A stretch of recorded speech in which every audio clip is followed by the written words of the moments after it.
Hello friends, welcome back to channel. So today's topic is types of debentures. Debentures के types के बारे में discuss करने वाले हैं। आप सभी को पता होगा जो मेरे साथ जुड़े हुए हैं कि करेंटली हम long term sources of finance के बारे में पढ़ रहे हैं। हम equity shares, preference shares, ploughing back of profit, बहुत सारे सोर्सेज ऑफ फाइनेंस को इन डिटेल डिस्कस कर कंप्लीट कर चुके हैं। जो पर्सन इंटरेस्टेड है उन सारी वीडियोज़ को देखने में, तो प्लेलिस्ट का जो लिंक है वो डिस्क्रिप्शन बॉक्स में अवेलेबल है। आप वहाँ से जाकर मेरे चैनल की उन सारी वीडियोस को देख सकते हो जो ऑलरेडी इससे पहले अपलोड की जा चुकी हैं। जैसे डिबेंचर्स के रिलेटेड जो मीनिंग रहता है, जो फीचर रहता है, वो इन डिटेल हमने लास्ट वीडियो में डिस्कस किया था। तो वो वीडियो आपको देखना ज़रूरी है अगर आप इस वीडियो को देख रहे हैं, क्योंकि आपको पता होना चाहिए डिबेंचर्स होती क्या है उनके टाइप्स को सीखने से पहले। ठीक है, तो debentures is a form of loan ही होता है जो पब्लिक प्रोवाइड करती है टू द कंपनी। ठीक है, तो आज हम इसके डिफरेंट पॉइंट ऑफ व्यू से जो है टाइप्स डिस्कस करेंगे, डिफरेंट पॉइंट ऑफ व्यू से, जैसे सिक्योरिटी के पॉइंट ऑफ व्यू से, टेन्योर के पॉइंट ऑफ व्यू से, और भी बहुत सारे डिफरेंट पॉइंट ऑफ व्यू से हम देखेंगे कि डिबेंचर्स किस किस तरह के हो सकते हैं। डिफरेंट कैटेगराइजेशन कर रखी है। तो सबसे पहले जो है on the basis of the point of view of security, security के बेसिस पर हमारे पास दो तरह के डिबेंचर्स होते हैं।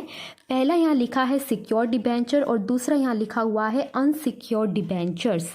सिक्योर डिबेंचर्स कौन से होते हैं और अनसिक्योर डिबेंचर्स कौन से होते हैं, तो अभी हम पढ़ने वाले हैं।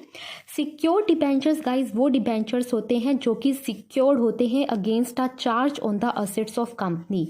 आपने ज़रूर टीवी में या फिल्म देखते वक्त ज़रूर देखा होगा कि जब किसी को पैसे की ज़रूरत होती है तो जिससे वो उधार पर पैसे लेकर आता है उसके पास अपनी कोई चीज़ गिरवी रखाता है, अपनी कोई कीमती चीज़।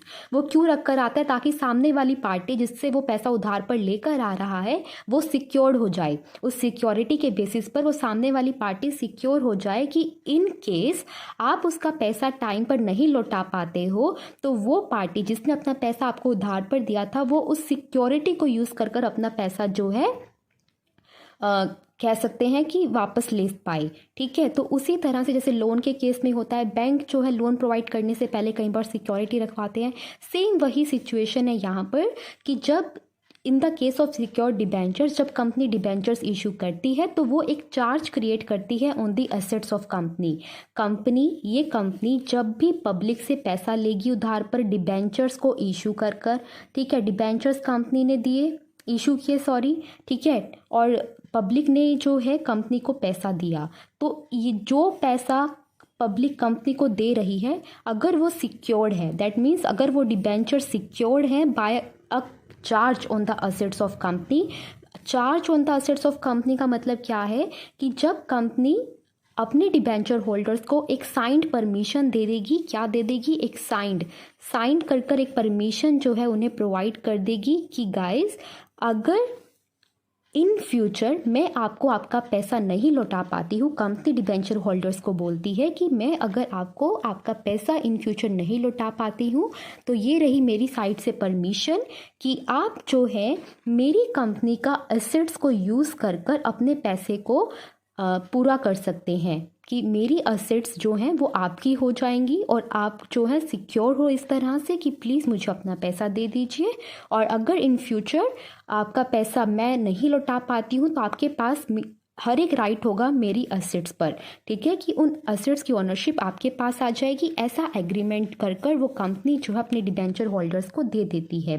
ठीक है, तो वो होते हैं सिक्योर डिबेंचर। सीधा सा मोटा सा मतलब यही है कि जो कंपनी ने पैसा उधार पर लिया है अगेंस्ट आ सिक्योरिटी, ठीक है, उनको अपने डिबेंचर होल्डर्स को एक सिक्योरिटी प्रोवाइड करने के बाद तो उनको हम बोलेंगे सिक्योर डिबेंचर्स। और जिन डिबेंचर्स को कंपनी ने इशू किया है बट उनके अगेंस्ट जो है कोई सिक्योरिटी नहीं कंपनी ने जो है क्रिएट की है on the assets of company, तो उसे हम बोलेंगे अनसिक्योर्ड डिबेंचर्स। अनसिक्योर्ड डिबेंचर्स से आपको बिल्कुल भी ये नहीं समझना है कि ये तो अनसिक्योर्ड है, दैट मीन्स इन फ्यूचर अगर कंपनी पैसा नहीं भी दे पाई इनका तो वो कोई बात नहीं होगी। नहीं, चाहे डिबेंचर सिक्योर्ड ना हो but still debenture holders have every right कि वो कंपनी को जो है स्यू कर सकते हैं, मतलब कंपनी पर जो है कोर्ट में जाकर केस कर सकते हैं अपने राइट्स को प्रोटेक्ट करने के लिए, ठीक है। तो डिबेंचर होल्डर्स के पास हर एक राइट होता है टू फोर्स द कंपनी को कोर्ट तक ले जाने का और उनसे अपना पैसा जो है वापस लेने का, ठीक है। सिक्योर्ड और अनसिक्योर्ड में सिर्फ इतना ही डिफरेंस है कि कौन से जो डिबेंचर्स हैं वो कंपनी की एसेट से बैकड हैं और कौन से जो डिबेंचर्स हैं वो कंपनी की एसेट से बैकड नहीं है, ठीक है। सिक्योर्ड डिबेंचर्स जो है कंपनी की एसेट से बैकड होते हैं। बैकड का मतलब क्या है? बैकड अप, मैं एक वर्ड यूज कर रही हूँ बैकड अप, कि कौन से जो है बैकड अप हैं by the assets of company, की suppose in case company in future उनका पैसा नहीं दे पाती है तो debenture holders have the right on those assets of company, ठीक है। और अगर ऐसा कोई राइट नहीं प्रोवाइड किया जाता है टू द डिबेंचर होल्डर्स तो वो अनसिक्योर्ड डिबेंचर्स हो जाएंगे। और उसके बाद एक और पॉइंट यहाँ पर जो इम्पॉर्टेंट है समझना वो ये कि ये जो चार्ज है जो क्रिएट किया जाता है on the assets of company दो तरीके का होता है। एक होता है फिक्स्ड चार्ज और एक होता है फ्लोटिंग चार्ज। ये मैं आपको बता देती हूँ, यहाँ लिखा है एक होता है फिक्स्ड चार्ज और एक होता है हमारे पास फ्लोटिंग चार्ज। फिक्स्ड चार्ज वो होता है जो क्रिएट किया जाता है on those assets of the company which are under the company's possession for the purpose of use and not meant for resale। जो कंपनी की फिक्स्ड एसेट्स हैं जो कंपनी ने आगे बेचनी नहीं है टू द कस्टमर्स, उन एसेट्स पर जब चार्ज क्रिएट किया जाता है, दैट मीन्स जब डिबेंचर्स को बैकड अप किया जाता है बाय दोज एसेट्स जो कंपनी में परमानेंट हैं for the use and not for resale, जो बेचने के लिए नहीं है बल्कि जो कंपनी में यूज़ करने के लिए, जब उन एसेट से हम किसी डिबेंचर को बैकड अप करते हैं तो उसे बोल देंगे फिक्स्ड चार्ज। और फ्लोटिंग चार्ज क्या होगा? जो चार्ज किसी भी एसेट के अगेंस्ट क्रिएट किया जा सकता है। तब हम ये नहीं देखेंगे कि वो एसेट जो है यूज़ करने के पर्पस के लिए है कंपनी के या बेचने के पर्पस के लिए है, बस वो एसेट होनी चाहिए कंपनी की। तो किसी भी तरह की एसेट के अगेंस्ट ये चार्ज क्रिएट किया जा सकता है। बस इसमें वो सारी एसेट्स नहीं आएंगी जो कि जिन पर ऑलरेडी एक चार्ज क्रिएट किया हुआ है, ठीक है। तो ये बात आपको ध्यान में रखनी है। फिक्स चार्ज और फ्लोटिंग चार्ज ये कई बार इंपॉर्टेंट है, पेपर में पूछ लेते हैं, तो आपको डिफरेंस जो है क्लियर होना चाहिए, ठीक है। तो ये था हमारे पास फर्स्ट जो हमारी कैटेगराइजेशन थी on the basis of security. I hopes आपको सिक्योर्ड और अनसिक्योर्ड में डिफरेंस क्लियर हुआ होगा। अब हम बढ़ते हैं सेकेंड पॉइंट ऑफ व्यू के सेकेंड बेसिस के पॉइंट ऑफ व्यू से देखेंगे कि किस तरह से हम डिबेंचर्स को कैटेगराइज करते हैं। तो क्या लिखा है? From the point of view of tenure. Tenure का मतलब होता है टाइम पीरियड, ठीक है, कि कितना टाइम पीरियड। आप टाइम पीरियड से सिर्फ इसका मतलब समझ सकते हैं। एक होते हैं रिडीमेबल और दूसरे होते हैं इररिडीमेबल। ये तो बहुत कॉमन टर्म है रिडीमेबल और इररिडीमेबल, तो आपको पता भी होगा शायद बहुत बच्चों को, बट स्टिल मैं आपको यहाँ पर क्लियर करने ही वाली हूँ। क्या लिखा है? Redeemable debentures. रिडीमेबल डिबेंचर्स वो होते हैं which carry a specific maturity date. On that maturity date, the company has to make the repayment either in lump sum or in installments during the lifetime of enterprise। सीधी सी बात है, एक होते हैं redeemable, दूसरे इररिडीमेबल। रिडीमेबल से मतलब है हमारा रिडम्पशन का मतलब होता है कि जो चीज़ आपने ले रखी थी उसको लौटाना।